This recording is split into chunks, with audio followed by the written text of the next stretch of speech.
The presidency has directed the Nigerian Upstream Petroleum Regulatory Commission, NUPRC, to take over the supervision of all crude oil export terminals in the country. Additionally, the presidency also finally waded into the much talked about overlap of functions between the NUPRC and the Nigerian Midstream and Downstream Petroleum Regulatory Authority, NMDPRA. In a letter written to the agencies and copied international oil companies by President Muhammadu Buhari, who also doubles as the Minister of Petroleum Resources, he specifically directed the NMDPRA to answer of any activities that have to do with regulatory work at crude oil export terminals in Nigeria. Joining us now from Abuja is Gbenga Komolafe, the Chief Executive Officer of the Nigerian Upstream Petroleum Regulatory Commission. Good morning, Mr. Komolafe, and thank you very much for joining us. Good morning, Dr. Abati. Good morning. Thank you, Arise, for having me. Well, let's start with this. The NUPRC commenced activities as a brand new regulator in October 2021. In your capacity as a pioneer chief executive of that regulatory commission, what has been the core activities and key achievements of the commission under your watch? Let's start with that. Thank you, Dr. Abati. Let me quickly lay a foundation in answering the question. It will be recalled that the NUPRC was established pursuant to the passage of the Petroleum Industry Act in August 2021. And before then, the nation had waited for almost 2 decades for the passage of this laudable law that comprehensively reformed the upstream sector in Nigeria. And credit must specifically go to President Buhari for that laudable achievement. And consequent to that, expectations were high from both investors and the public at large. Understandably so, there was little or no time to delay on the implementation of this laudable law.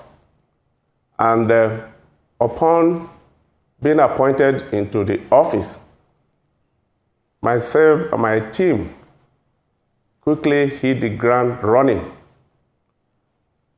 We had clear line of sight on the navigational path to drive the regulatory activities of the Nigerian upstream sector. And I'm proud to say that within then, we've recorded a basket of achievements. And like you asked, the first key achievement that we can point to and that can be fact-checked on the basis of the positive feedback that have been received is the fact that we have been able to restore confidence into the industry. And we know that confidence is very key to attracting investment, in view of the fact that no investor will want to put his money in an environment of uncertainty and lack of clarity. So we've been able to restore confidence in the mind of investors. And I'm able to say that we have been able to do this via the processes that we have adopted in terms of the regulatory tools that we have put in place.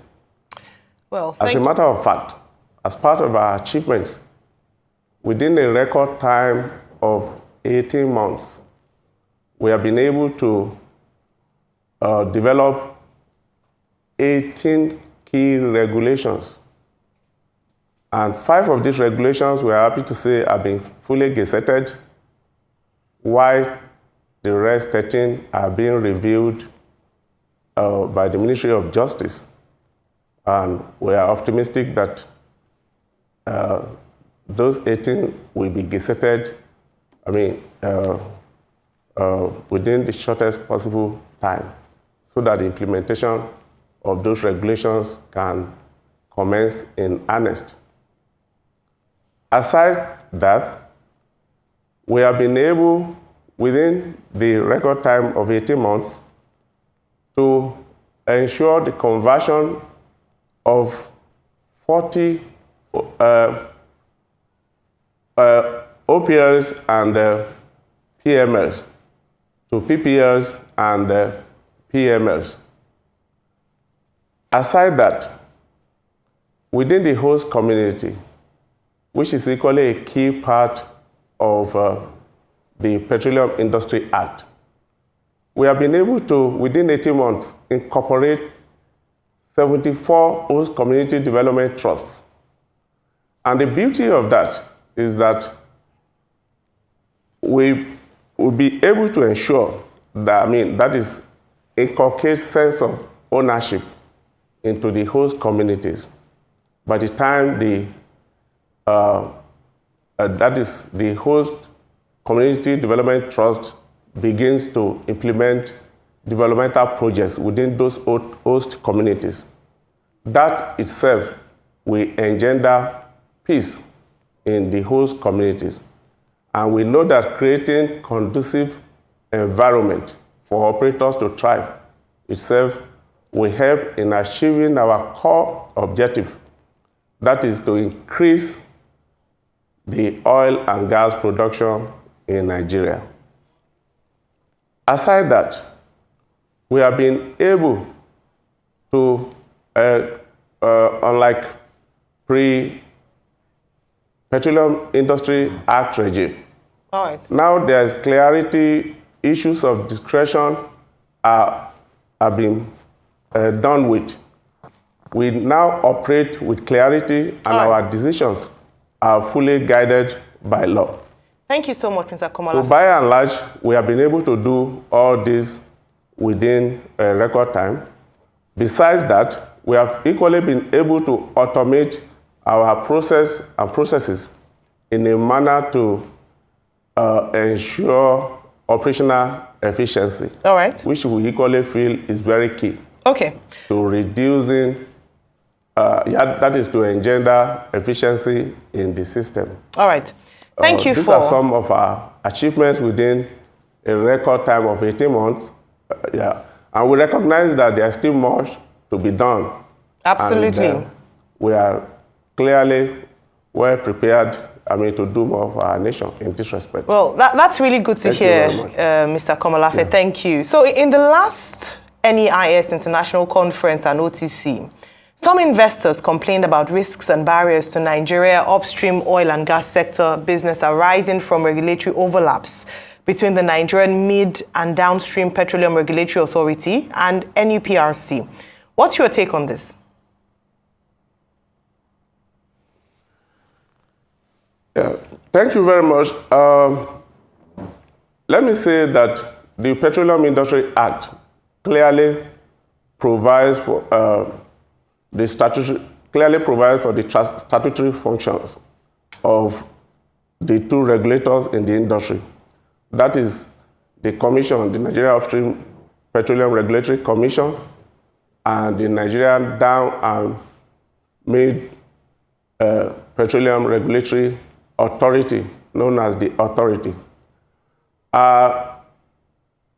Chapter 1, Part 3 of the PIA provides for the function of the Commission, while Part 4, Cap 1 of the PIA provides clearly for the statutory functions of the authority.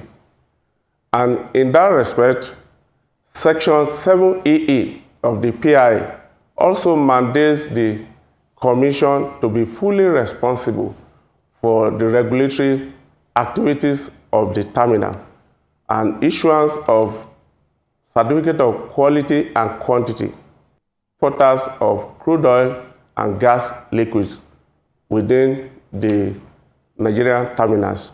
So in that respect, as far as the Commission is concerned, there is no ambiguity in the provisions of the PI. And in the course of the implementation, there was observation of overlap by the industry.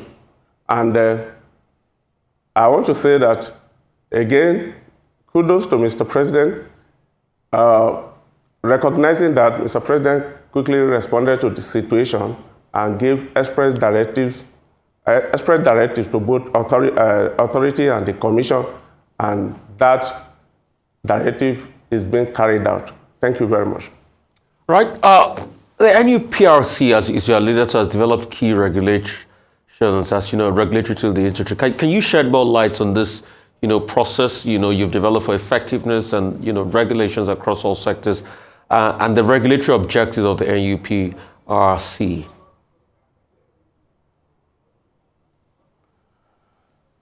Thank you very much.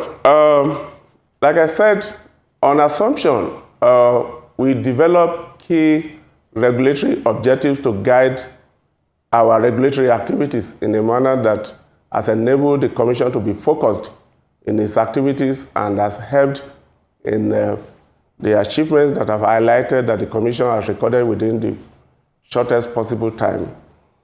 The first among our objective is we have outlined for ourselves to ensure that there is a transparency in hydrocarbon accounting as a key objective.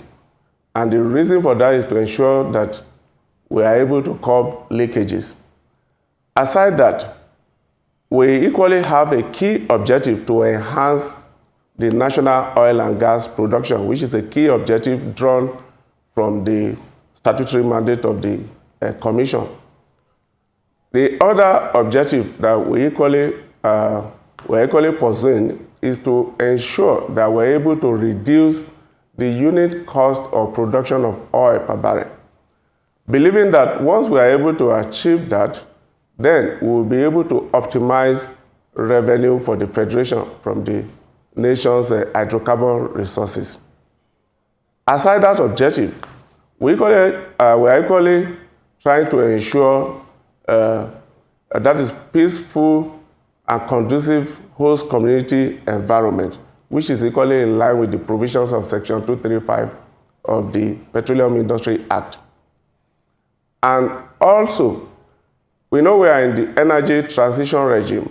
We are equally pursuing in line with the global footprint in energy transition to decarbonize, the environment.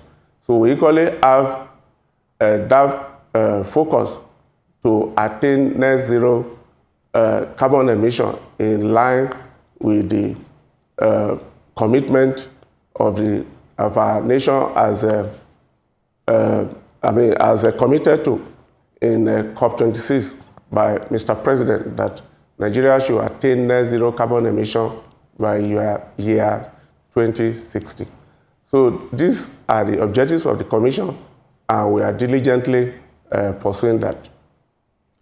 Well, the PIA, let's talk about the Petroleum Industry Act, has provisions to ensure conducive operating environment in the industry. How effectively has the NUPRC implemented this? Thank you, Dr. Abati. Like I earlier said, yes, Section 235 of the PI provides for implementation of the host community, that is implementation of the host community development trust under the PI. And I can assure you that we are proud to say that within a record time of 18 months, we have been able to incorporate 72 host community development trusts.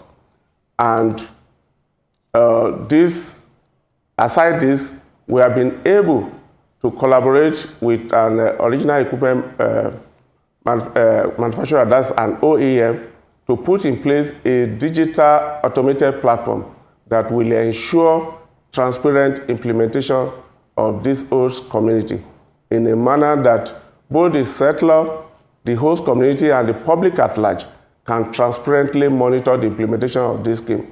So for us, this is a laudable achievement. Thank you.